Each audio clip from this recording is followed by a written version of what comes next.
kind of gets the body moving, literally.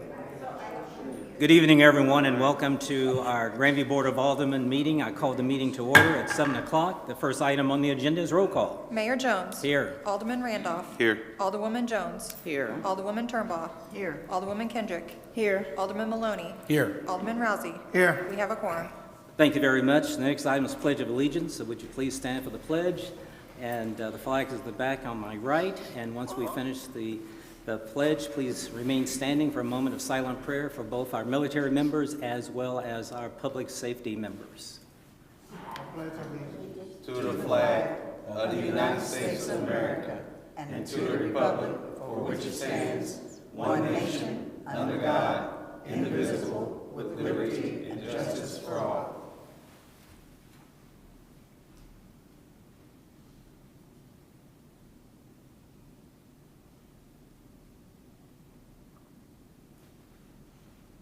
Thank you very, very much. You may be seated. The next item is the approval of tonight's agenda. Is there a motion? Mr. Mayor, Alderman Maloney. make a motion to approve tonight's agenda as printed and presented. Thank you. Is there a second? Mayor. Alderman Rousey. Second. Been moved and second. Any discussion? Hearing none. All in favor? Aye. Any opposed? So tonight's agenda has been approved. The next area is the approval of the minutes from the regular session on January the 13th, 2026. Is there a motion? Mayor, Alderwoman Kendrick. I move that we approve the regular session minutes from January the 13th, 2026. Thank you. Is there a second? Mayor. Alderwoman Turnbaugh. Second. Thank you. It's been moved and second. Any discussion? Hearing none. All in favor? Aye. Any opposed? So the regular session minutes from January the 13th, 2026 have been approved. We have no awards, presentation, or organizational business. The next area is public comment. The time is 7:02, excuse me. And I declare public comment open. You have 3 minutes to address the Board of Aldermen. Once you finish addressing the board, please sign in with our city clerk on my left, and that is Melissa Paith. And at 7:02, I declare public comment open. Anyone? Okay.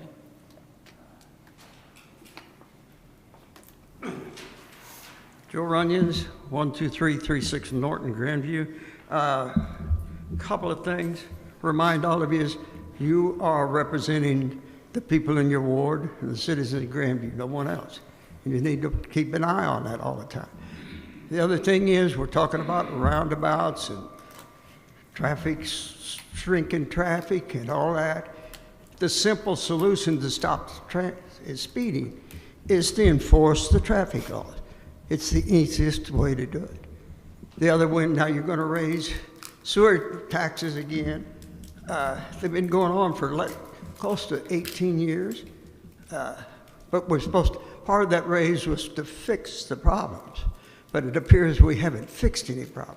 So it's time to ask the questions, when are we going to stop raising for our people in Grandview?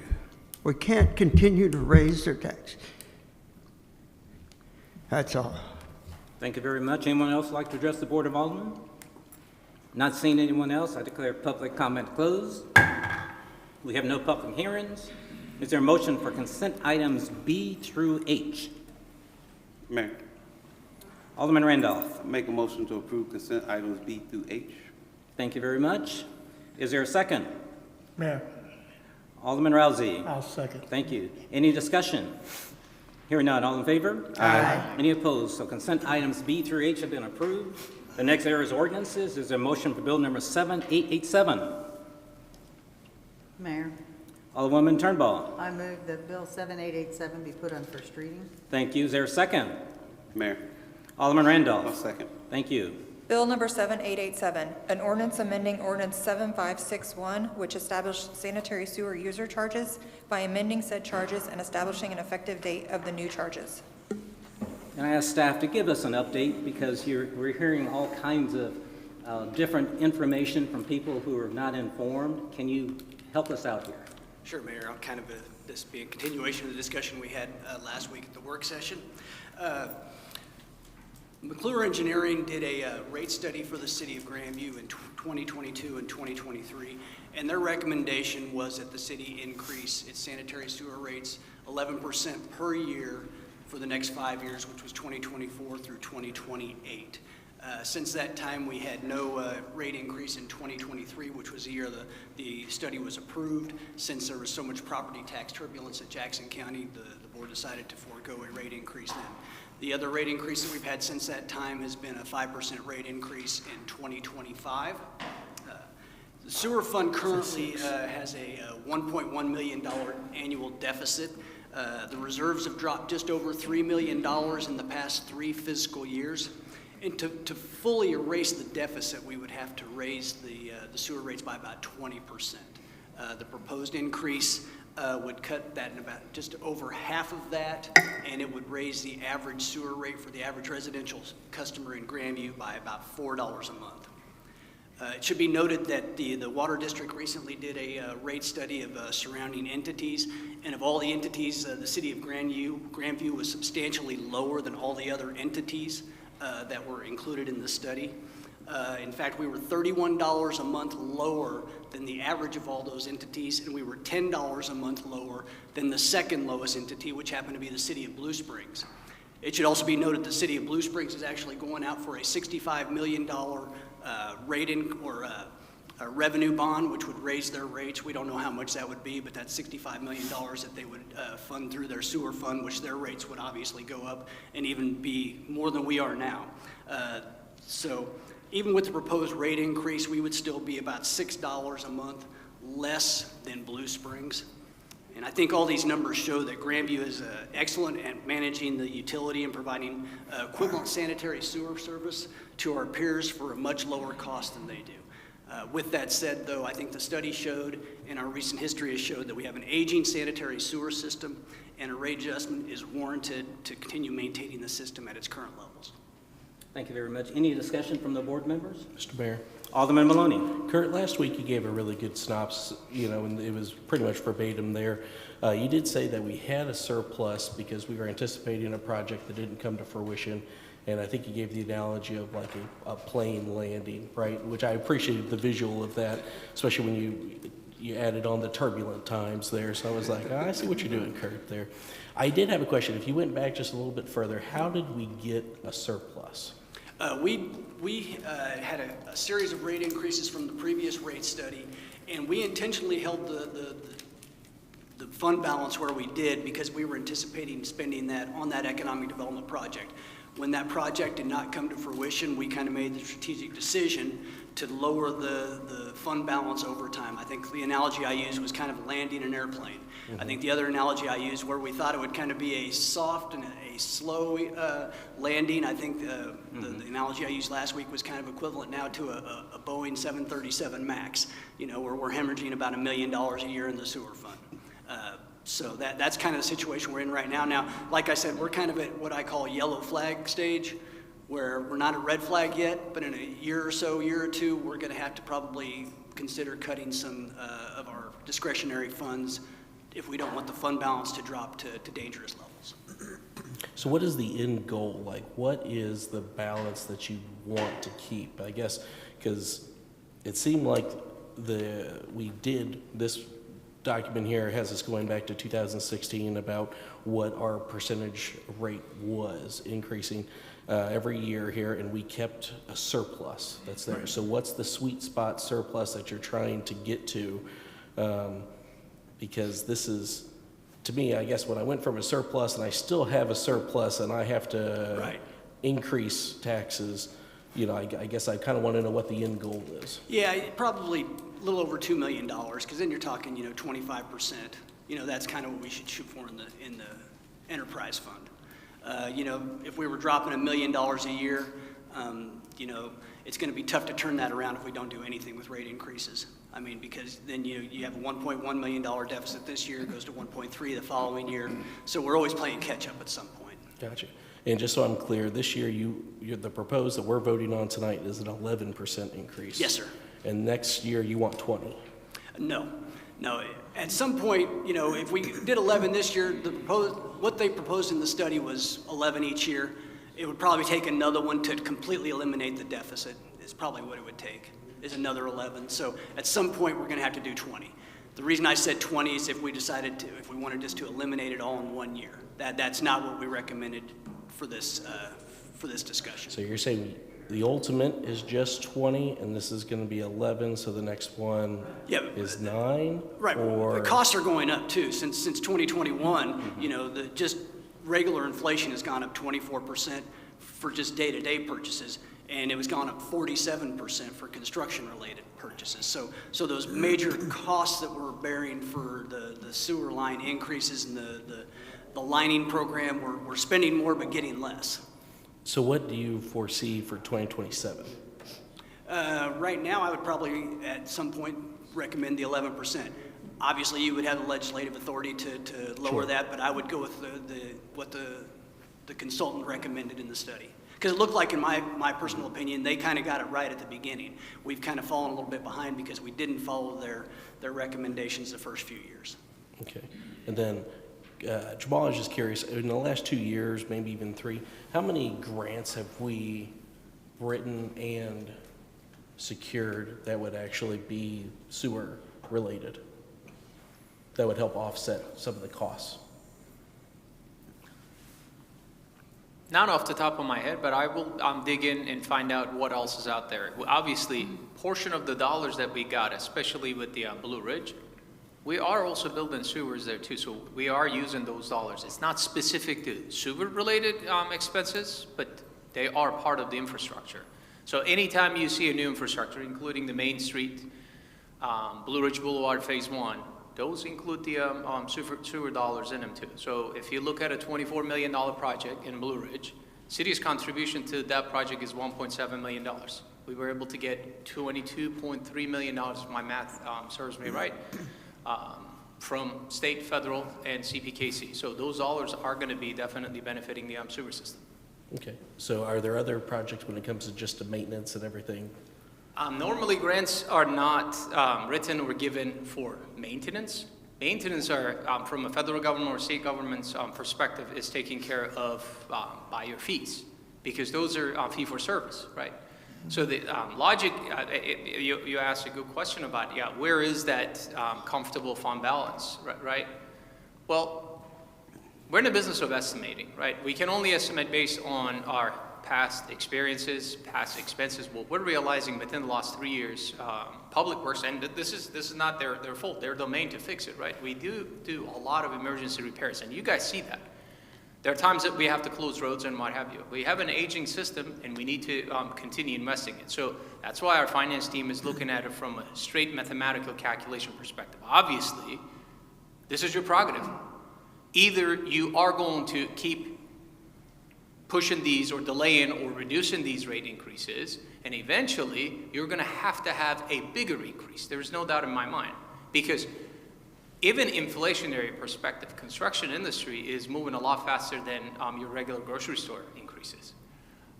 We have no control of that. So Kirk was saying $2 million. Year from now or 2 years from now, we might come back to you and say, hey, it really is $3 million, because repairs are costing us a lot more. Okay, the last question I had is, how come we didn't do this in October? We had the history of doing it with the fiscal year that we have, and it looks like we've just gotten off track from doing that.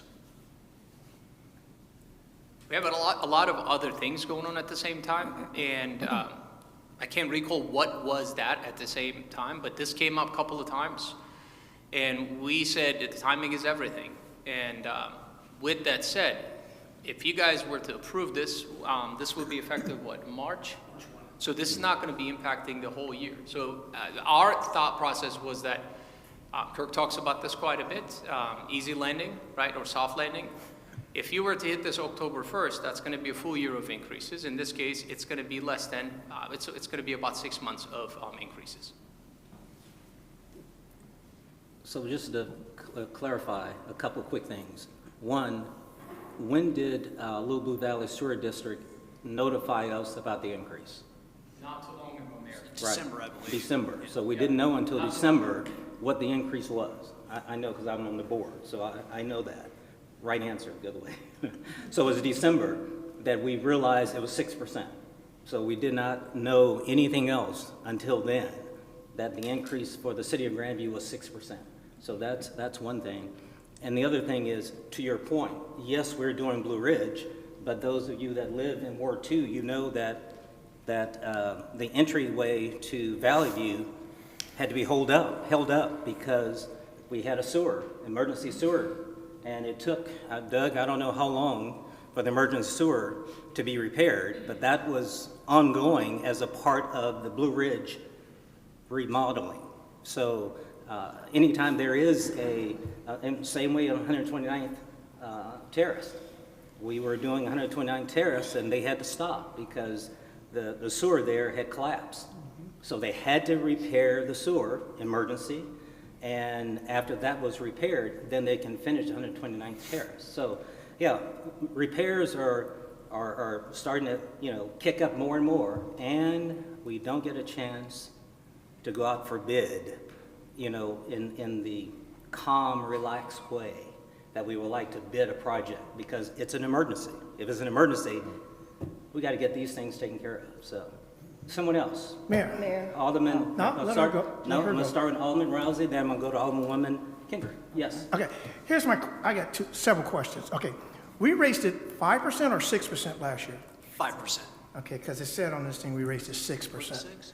It was six, okay, six. My Yeah, I bad. thought it was 6%, okay. So, and Little Blue Valley, they raised their rate 6% for us this year. How come we just don't raise our 6% this year instead of, Oh, that would basically just offset their costs, but we're still sitting at a $1.1 million deficit in the fund. We're trying to get that down to somewhat manageable. That's why. then my next question is, how come we don't come up with a bond issue to fix all our sewers instead of something where we can fix them all at once, or, instead of patching them? Because it's like you're patching this, you're patching that, and, you're just moving the patch on down the road. So how come we never came up with a system to fix the whole thing? Our system has basically been to evaluate 1 year, repair the next year. A bond issue is not out of the question. Some cities have done that. Mainly the bond issues I've seen for sewer utilities have been for wastewater treatment plant improvements. The EPA has mandated a lot of things that cities have to do. And so those cities have issued bonds to fix their plant more so than doing their maintenance to lines. But it is not out of the realm of possibility. Not out of possibility? Yeah. Okay. Alderwoman Kendrick. Yeah, Alderman Rousey decided to take one of my questions about the bond issue, but in layman's term, how would you break that down for us? You're saying it's $4 per usage, so if a family of 5 and their water usage is what? The average what everybody uses is 5,000 gallons a month. So that family right now pays about $37 a month. Their bill would go to $41 a month. So it wouldn't increase the bill, so it doesn't matter how many people are in the household? It's the usage. It's the usage. Yes. And so, for instance, if it's a home association and they cover the water bill, so if their usage, how are they offsetting that for their residents? Is that something they will have to take an increase on their rent, or how would they recoup that cost? Yeah, it just all depends on what their structure is. I don't know if they have it written into their rental agreements that it's only so much a month, but yeah, potentially they would have to pass that on to the customers in some manner if they didn't have a mechanism that was already contractual. And another question, so I know we raised it 6% last year, and I know you're saying we still in the deficit on this, but if we not going all the way to the 11%, but maybe 7.5 or something like that, would that, I know we may not have discussed it, but how would that, I know it's just putting a Band-Aid on it, but maybe eventually we can talk about the bond issue, if that would be something that would be able to discuss. I ran the numbers with 6%, 11%, and 20%. And so 6% increase would be about $2 more a month for an average residential user. It's going to cut your deficit from $1.1 million to about $730,000. So that's the difference. So instead of 11% would cut it down to about $400,000. 20% would actually show a slight surplus. At what rate? The 20% showed a slight surplus, 11% was 400 and some thousand dollars, and then the deficit with the 6% increase was about $730,000. So deficit goes up as the percent goes down. Yes, sir. And bottom line. And just so everybody knows, many of you probably received your water bill. I got mine today. Today? And my sewer bill for my house is $30.59. So I don't know where the 37 comes from. You use less than 5,000 gallons of Okay, water. all right. With 2 of you. So it's only 2 in our house, okay? So mine is $30.59. So I guess depending on how much usage is, you know, everybody else is a little different, so. Any other questions, comments? Just a Yes. comment, Yes. Mayor, and I appreciate all of the discussion this evening. I did ask about notice to the residents and making sure that everybody's informed timely. I heard March 1 as an effective date. Is that set in stone, or can it be a 60-day or more notice period? It's up to you. These are all your prerogatives. What is front of you is can be changed with your action, right? That's one thing. Second is, of course, we are going to notify our residents. You know, this is not incognito every time we have a rate change. A couple of the things I wanted to address is this. Look, I want to make sure that you understand very clearly, and the general public and whoever is watching us. Number one, we're looking at a consultant study telling you where your finances are. But at the end of the day, this is your call. We work for you guys. So this is how you choose to proceed forward. It is going to be up to you. These are the facts. Number two is, most importantly, you have one of the lowest sewer rates in the metropolitan area, if not the lowest. Even if this is increased by $4 in an average consumption, right? You still are going to be the lowest in the metropolitan area. That's not going to change anything. There is some catching up to do. And lastly, this is the third point. I'm going back to the Alderman Razi's question. That was a good question. The reality of it is this. Don't see this as a 6% increase only coming from the district that is charging us. That is your largest check that you write annually for them to clean our sewers and what have you. That's only component of it. You also have sewer staff, equipment, facilities. This fund also pays for those too. So there are changes, there are needs that needs to be taken care of. You don't have equipment, you don't have vectors and trucks and what have you, you're not going to be able to address emergencies too. So it's not only one bill that we pay, there are other things going into this expense. And thank you, staff, for the information in our packets. That was helpful to see all of the different charts and, you know, numbers, so.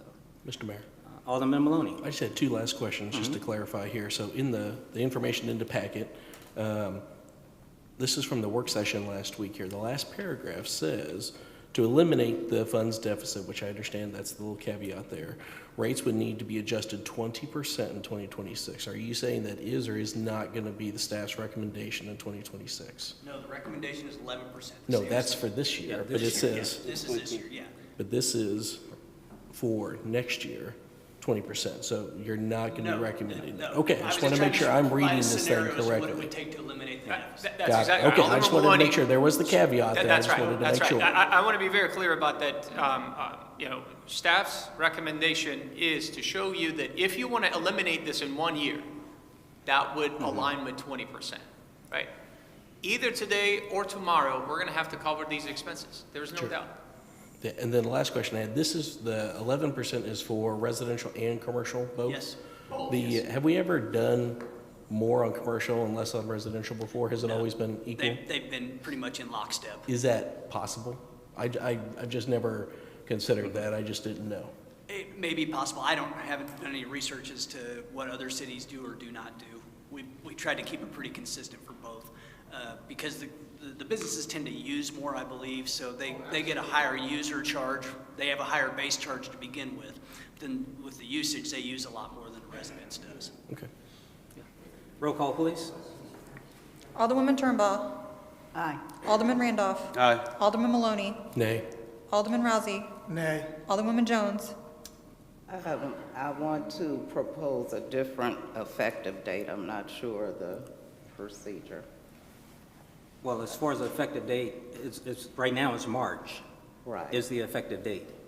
And we can change that to what we decide.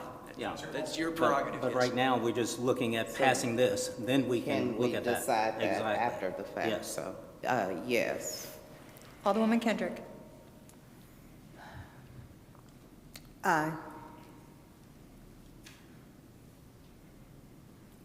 Did you miss anyone? Okay. Motion for second reading. Mayor, Alderman Randolph. move the bill number 7887 be placed on the second reading. Thank you. Is there a second? Mayor, Alderwoman Jones. I second. Thank you. Bill number 7887, an ordinance amending ordinance 7561, which established sanitary sewer user charges by amending said charges and establishing an effective date of the new charges. Further discussion? Mayor, Alderman Randolph. so point of clarification, so because this ordinance says the effective date is March 1st, and so if the date's going to change, it would seem we would need to amend the ordinance and vote on that. Yep. That is correct. Or amend the bill. Yes, amend the bill. Yeah, It'll be an Clarification, ordinance Mayor, by that- then. yeah. Yes. That needs to happen tonight. Sometimes you guys do it in between readings and sometimes right after. Just for point of clarification, Okay. because the moment the majority votes on this bill, it becomes the new ordinance. Correct, Okay. right, which would be And effective date of March changing 1st. requires Yeah. a new ordinance or somebody makes a recommendation from the floor. Well, if that's the case, Alderwoman Jones, what date did you have?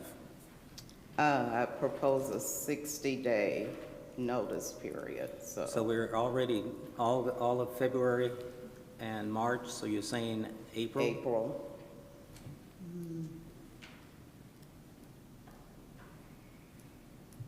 I mean. There needs to be a motion, just You know, You would need to make a motion to amend it. well, before we even make the motion, let's see if everybody's comfortable with that. Or are you comfortable with? I'm good. Okay. Okay. Are you comfortable with that? As long as I can get 4 heads nodding. Okay. So you want to make the motion to make the effective date to April 1st? Mayor, I move to make the effective date for ordinance or Bill 7887 to April 1, 2020. So there's a motion to modify Bill number 7887 to April 1st start date. Is there a second? Second. It's been moved and second that we modify Bill number 7887 to have a start date of April the 1st. And roll call, please. Alderwoman Jones. Aye. Alderwoman Kendrick. Aye. Alderman Randolph. Aye. Alderman Maloney. Aye. Alderman Rousey. Aye. Alderwoman Turnbull. Aye. So that modification has been set. Now let's do the second reading, okay, for the modification. For the amended. Yes. Yes. Modification. So this is the second Second reading. read of the amended Bill Yes. number 7887. Right. An So- ordinance amending ordinance I sorry. don't think someone's made it yet. Was anybody's? No, I'm not sorry. yet. I'm about to. So is there a motion for the amended second reading of Bill number 7887? Mayor, Alderman Kendrick. I motion to amend, to accept the amended motion for ordinance 7887. Thank you. That's the first. Is there a se- second for the amended Bill number 7887? That's it. Alderman Randolph, second. Bill number 7887, the amended version, an ordinance amending ordinance 7561, which established sanitary sewer user charges by amending said charges and establishing an effective date of the new charges. Any discussion? Roll call, please. Alderwoman Kendrick. Aye. Alderman Randolph. Aye. Alderman Maloney. Nay. Alderman Rousey. Nay. Alderwoman Jones. Aye. Alderwoman Turnbull. No. And Mayor Jones is also Okay. aye. Motion for final passage of the amended Bill number 7887. Mayor, Alderwoman Jones. I move that the amended Bill 7887 be placed on its final reading and said amended bill be enacted. Thank you. Is there a second? Mayor, Alderwoman Kendrick. I second. Thank you. Alderwoman Jones. Aye. Alderwoman Kendrick. Aye. Alderman Randolph. Aye. Alderman Maloney. Nay. Alderman Rousey. Nay. Alderwoman Turnbull. Nay. Mayor Jones. Aye. Ordinance number 7624. So Bill number 7887 amended has passed. It is now Bill number 7624. Next, we go to other business, and let's start with Alderwoman Jones. I don't have any other business, thank you. And Alderwoman Kendrick's birthday is tomorrow, so we'll go with you next. Yes, I will be celebrating my 63rd birthday tomorrow, but I'm also having my campaign kickoff event February the 6th. So if you're able to attend, please come out and celebrate and join my campaign kickoff event. February the 6th from 5 to 7, that, what is it called? Elegant Affairs event on Blue Ridge. So if you can come out, please join us. Mayor will be able to say a few words there. So come out and join us. Alderman Maloney.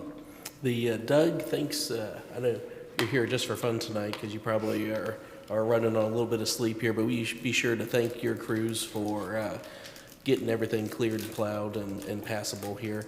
I don't love the looks of some of the major thoroughfares and everything, but I know that I had no problem driving on them. And sometimes looks and accessibility aren't necessarily the same thing, but I just want to make sure if you could pass our appreciation on to the crews for getting us through everything. And Alderman Rousey. Well, Doug, you get another thanks. Tell your crew that they did a great job.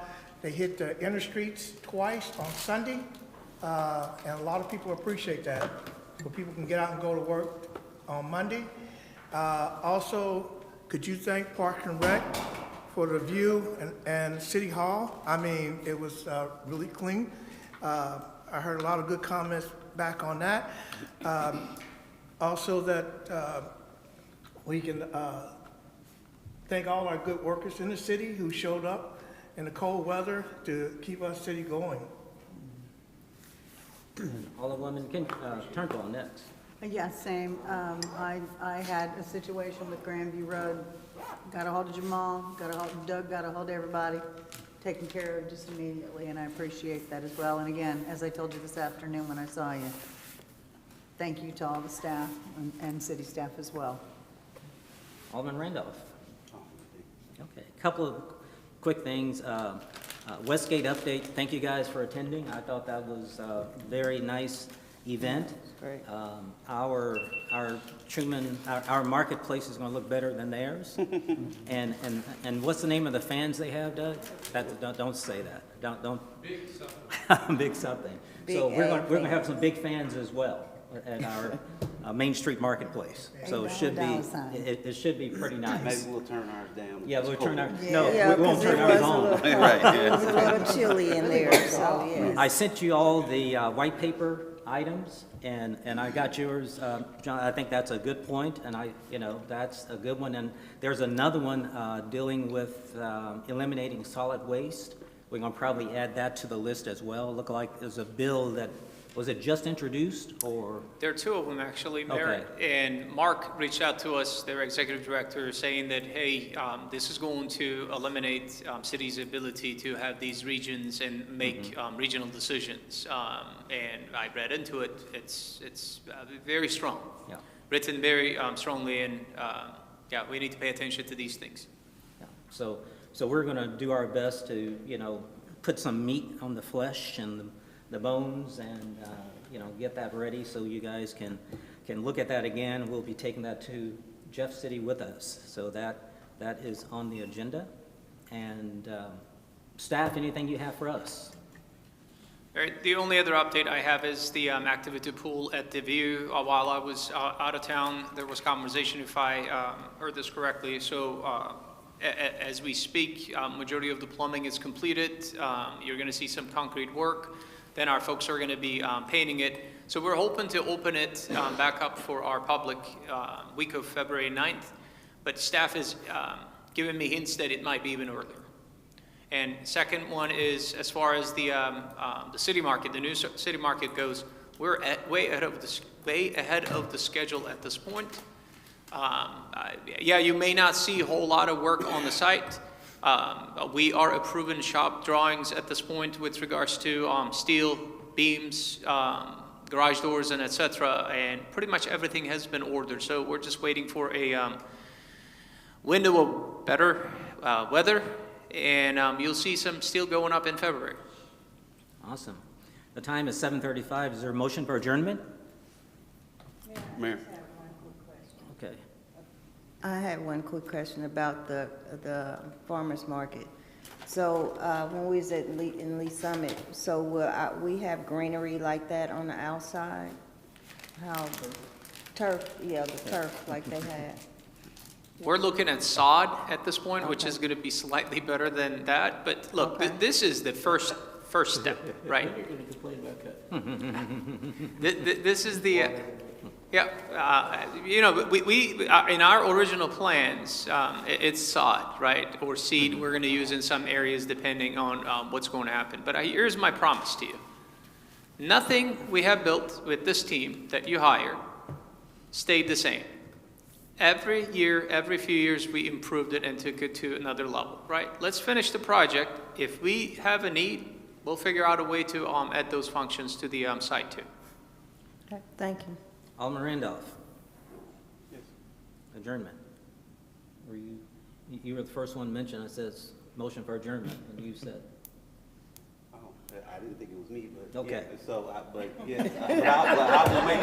All right. But I will make the motion. Amen. Is there a second? Move to adjourn. Alderman Maloney. Second motion. And it is 7:37. All in favor? Aye. Any opposed? We're officially adjourned.